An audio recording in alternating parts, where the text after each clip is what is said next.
So I could just jump into what's coming up next.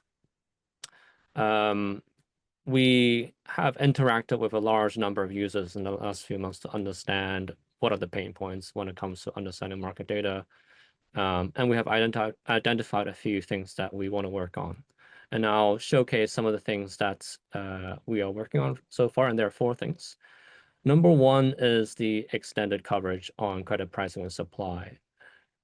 Sylvera has always been known for our quality signals. But when a buyer comes to the market, they're also looking for information on pricing and quantity available. So quality, pricing, and quantity available are the key things they're looking at. As you can tell, we have some data on pricing. In fact, through our partnership with Allied Offsets, there are live prices for thousands of projects already on the project catalog as well. But what we're really trying to get at is an extended coverage on supply.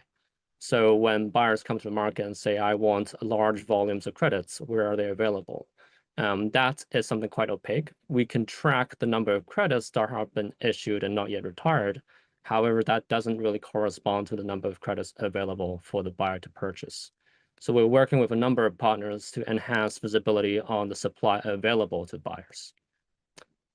The second thing we're working on is further insights on forward prices. As we know, many buyers are interested in signing offtakes, multi-year agreements to secure high-quality supply in future years. This is something that we are very aware of, and we are working with, again, a number of partners to develop more data and analysis on the trajectory of forward prices. So stay tuned for more articles on this. On the third thing, deeper analysis on corporate buyer demand will be something more relevant to people on the supply side. So think developers or investors looking at the market.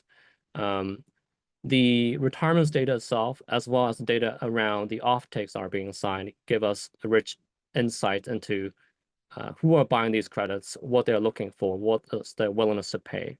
So analysis around corporate buyer demand will be a new focus going forward. And finally, we are also considering what's the policy impact on carbon credit markets. Here, I would identify Corsian as an example. Many stakeholders that we interact with are very interested in the Corsian market because of the potential volume of demand that it could bring to carbon credits.